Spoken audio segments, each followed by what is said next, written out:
William Henry Gates Bill Gates, जिनका जन्म 28 अक्टूबर 1955 को हुआ था, एक अमेरिकी उद्यमी, निवेशक, परोपकारी और लेखक हैं। वह अपने बचपन के दोस्त पॉल एलन के साथ मिलकर माइक्रोसॉफ्ट की सह स्थापना करने के लिए सबसे प्रसिद्ध हैं, जो एक अग्रणी सॉफ्टवेयर कंपनी है। माइक्रोसॉफ्ट में अपने करियर के दौरान गेट्स ने चेयरमैन, सीईओ, प्रेसिडेंट और चीफ सॉफ्टवेयर आर्किटेक्ट जैसे कई प्रमुख पदों पर कार्य किया। मई 2014 तक वे कंपनी के सबसे बड़े व्यक्तिगत शेयरधारक भी रहे। 1770 और 1880 के दशक के दौरान माइक्रो कंप्यूटर क्रांति में गेट्स ने एक महत्वपूर्ण भूमिका निभाई, जिससे आधुनिक तकनीकी परिदृश्य का निर्माण हुआ। अप्रैल 2024 तक गेट्स की अनुमानित संपत्ति लगभग $150 बिलियन है, जिससे वह ब्लूमबर्ग बिलियनियर्स इंडेक्स के अनुसार विश्व के 5वें सबसे अमीर व्यक्ति बन गए हैं। व्यवसाय के अलावा वह bill and Melinda Gates foundation के माध्यम से स्वास्थ्य, शिक्षा और गरीबी उन्मूलन के क्षेत्र में अपने उल्लेखनीय परोपकारी कार्यों के लिए भी जाने जाते हैं। विलियम हेनरी गेट्स तीसरे का जन्म 28 अक्टूबर 1955 को सिएटल, वॉशिंगटन में हुआ था। वह विलियम एच. गेट्स सीनियर और मैरी मैक्सवेल गेट्स के इकलौते बेटे थे। उनके परिवार की जड़ें इंग्लैंड, जर्मनी और स्कॉट्स आयरिश वंश में थीं।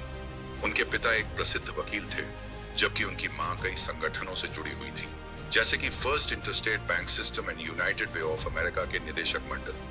उनके नाना जे डब्ल्यू मैक्सवेल एक राष्ट्रीय बैंक के अध्यक्ष थे। गेट्स की 2 बहनें हैं। वह अपने परिवार में चौथे व्यक्ति हैं जिनका नाम विलियम गेट्स है, लेकिन आमतौर पर उन्हें विलियम गेट्स 3 या ट्रे कहा जाता है। गेट्स का बचपन सिएटल के सैंड पॉइंट इलाके में बीता, जहां 7 वर्ष की आयु में उनके घर पर एक दुर्लभ बवंडर आया था, जिससे संपत्ति को नुकसान हुआ। बचपन में उनके माता पिता ने उनके लिए कानून के क्षेत्र की योजना बनाई थी, लेकिन गेट्स को कंप्यूटर का जुनून था। उन्होंने लेक्साइड प्रेप नामक एक निजी स्कूल में पढ़ाई की, जहां उन्होंने 13 वर्ष की आयु में पहली बार प्रोग्रामिंग की। एक दान की वजह से उन्हें कंप्यूटर तक पहुंच मिली और उन्होंने पहला प्रोग्राम लिखा।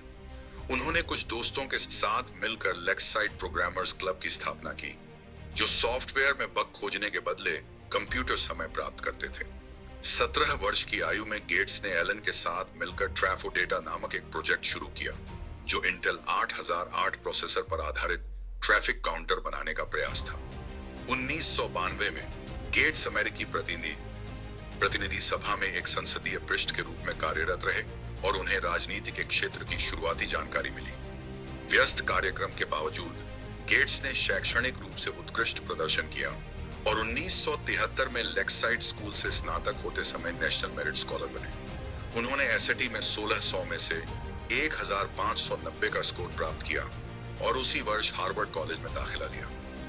गेट्स और एलन ने 1975 में MIT's अल्टेयर 800 कंप्यूटर की रिलीज को एक अवसर के रूप में देखा और माइक्रोसॉफ्ट की स्थापना की।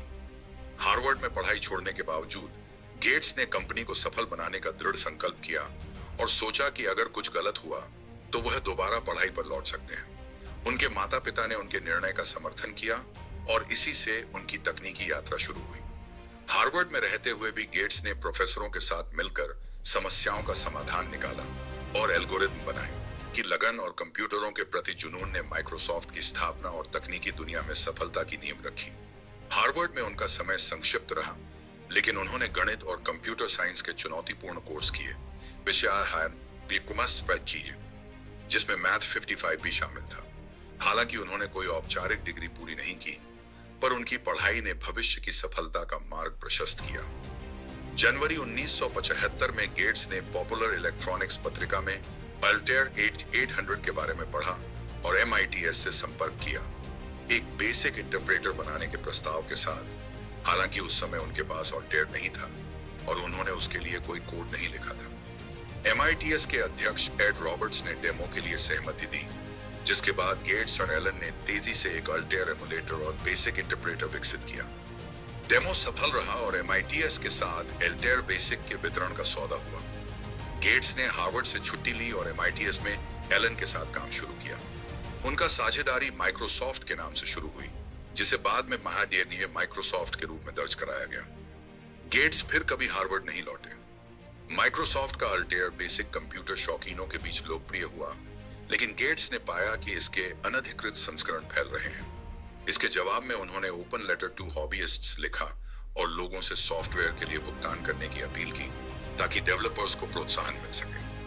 आलोचना के बावजूद गेट्स अपने रुख पर कायम रहे। 1976 में माइक्रोसॉफ्ट ने MITS से स्वतंत्र होकर सॉफ्टवेयर विकसित करना शुरू किया और 1979 में बेलव्यू, वॉशिंगटन में स्थानांतरित हो गई। गेट्स शुरुआती वर्षों में हर कोड की लाइन खुद पढ़ते और कई बार दोबारा लिखते थे। बाद में उन्होंने प्रबंधन भूमिका निभाई। एक दिलचस्प तथ्य यह है कि गेट्स ने 1991 में डोंकी BS नामक गेम भी लिखा, जिसमें ड्राइविंग के दौरान गधों को चकमा देना होता था। जुलाई 1980 में कंप्यूटर उपकरण बनाने वाली कंपनी IBM ने माइक्रोसॉफ्ट से उनके नए PC के लिए सॉफ्टवेयर मांगा। शुरुआत में IBM ने केवल बेसिक इंटरप्रेटर मांगा, लेकिन ऑपरेटिंग सिस्टम को लेकर डिजिटल रिसर्च के साथ बातचीत असफल रही। फिर IBM ने माइक्रोसॉफ्ट से संपर्क किया और गेट्स और एलन ने टिम पैटरसन द्वारा बनाए गए 86 DOS का उपयोग करने का प्रस्ताव दिया, जो CP/M जैसा था। माइक्रोसॉफ्ट ने इसे $50,000 में IBM को PC DOS के रूप में सौंपा। इस सौदे से राजस्व ज्यादा नहीं मिला, लेकिन IBM द्वारा माइक्रोसॉफ्ट के ऑपरेटिंग सिस्टम को अपनाने से कंपनी की प्रतिष्ठा और बाजार में स्थिति मजबूत हो गई। अन्य कंपनियों ने भी IBM कंपैटिबल PC में DOS को अपनाया, जिससे माइक्रोसॉफ्ट का दबदबा बन गया। 1991 में गेट्स ने माइक्रोसॉफ्ट के पुनर्गठन की निगरानी की और प्रेसिडेंट ऑफ चेयरमैन बने, जबकि एलन उपाध्यक्ष बने।